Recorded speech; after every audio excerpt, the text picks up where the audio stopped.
بسم الله الرحمن الرحيم هل أتى على الإنسان حين من الدهر لم يكن شيئا مذكورا إنا خلقنا الإنسان من نطفة أمشاج نبتليه فجعلناه سميعا بصيرا মানুষের উপরে কি অন্তহীন মহাকালের এমন একটি সময় অতিবাহিত হয়েছে যখন সে উল্লেখযোগ্য কোনো জিনিসই ছিল না? আমি মানুষকে এক সংমিশ্রিত বীর্য থেকে সৃষ্টি করেছি যাতে তার পরীক্ষা নিতে পারি। এ উদ্দেশ্যে আমি তাকে শ্রবণ শক্তি ও দৃষ্টিশক্তির অধিকারী করেছি। إنا هديناه السبيل إما شاكرا وإما كفورا إنا أعتدنا للكافرين سلاسل وأغلالا وسعيرا আমি তাকে রাস্তা দেখিয়ে দিয়েছি, এরপর হয় সে শুকরগুজার হবে, নয়তো হবে কুফুরের পথ অনুসরণকারী। আমি কাফিরদের জন্য শিকল, বেড়ি এবং জ্বলন্ত আগুন প্রস্তুত করে রেখেছি।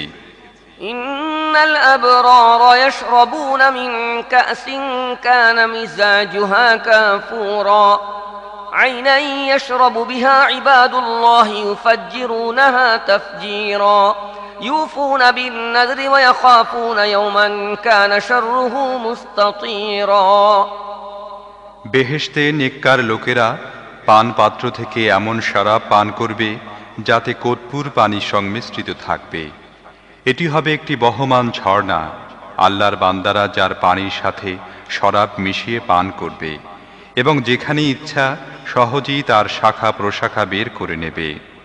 এরা হবে সেসব লোক যারা দুনিয়াতে মান্যত পূরণ করে, সেদিনকে ভয় করে যার বিপদ সবখানে ছড়িয়ে থাকবে। ويطعمون الطعام على حبه مسكينا ويتيما وأسيرا إنما نطعمكم لوجه الله لا نريد منكم جزاء ولا شكورا إنا نخاف من ربنا يوما عبوسا قمطريرا আর আল্লাহর মহব্বতে মিসকিন, ইয়াতিম এবং বন্দীকে খাবার দান করে এবং তাদেরকে বলে, আমরা একমাত্র আল্লাহর উদ্দেশ্যেই তোমাদের খেতে দিচ্ছি। আমরা তোমাদের কাছে এর কোনো প্রতিদান বা কৃতজ্ঞতা পেতে চাই না।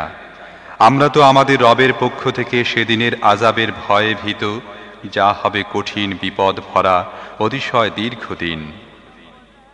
فوقاهم الله شر ذلك اليوم ولقاهم نضرة وسرورا وجزاهم بما صبروا جنة وحريرا متكئين فيها على الأرائك لا يرون فيها شمسا ولا زمهريرا ودانية عليهم ظلالها وذللت قطوفها تذليلا ويطاف عليهم بآنية من فضة وأكواب كانت قوارير من فضة قدروها تقديرا ويسقون فيها كأسا كان مزاجها زنجبيلا আল্লাহ তাআলা তাদেরকে সেদিনের অকল্যাণ থেকে রক্ষা করবেন এবং তাদেরকে সজীবতা ও আনন্দ দান করবেন, আর তাদের সবরের বিনিময়ে তাদেরকে জান্নাত ও রেশমি পোশাক দান করবেন। তারা সেখানে উঁচু আসনের উপরে হেলান দিয়ে বসবে। সেখানে রোদের উত্তাপ কিংবা শীতের তীব্রতা তাদের কষ্ট দেবে না। জান্নাতের বৃক্ষরাজির ছায়া তাদের উপর ঝুঁকে পড়ে ছায়া দিতে থাকবে, আর তার ফলরাজি সবসময় তাদের নাগালের মধ্যে থাকবে।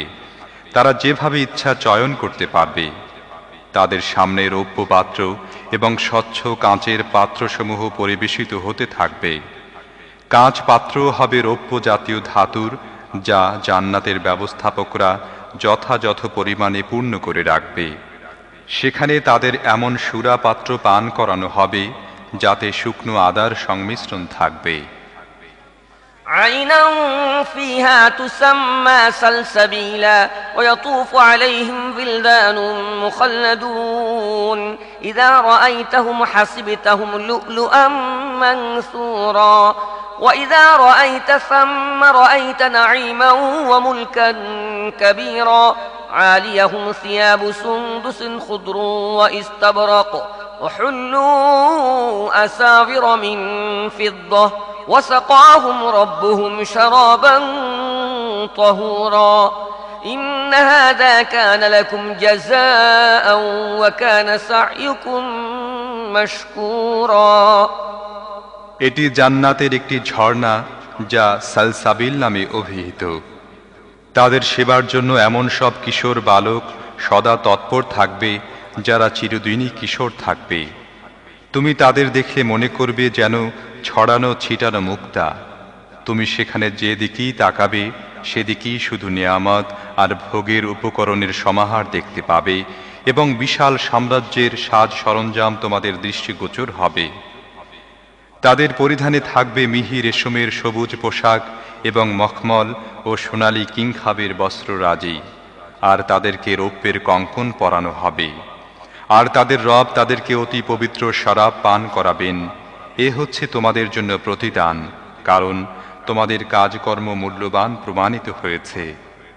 ইন্না নাহনু নাযালনা আলাইকাল কুরআন তানযীলা فاصبر لحكم ربك ولا تطع منهم آثما أو كفورا واذكر اسم ربك بكرة وأصيلا ومن الليل فاسجد له وسبحه ليلا طويلا إن هؤلاء يحبون العاجلة ويذرون وراءهم يوما ثقيلا نحن خلقناهم وشددنا أسرهم وإذا شئنا بدلنا أمثالهم تبديلا إن هذه تذكرة فمن شاء اتخذ إلى ربه سبيلا وما تشاءون إلا أن يشاء الله إن الله كان عليما حكيما يدخل من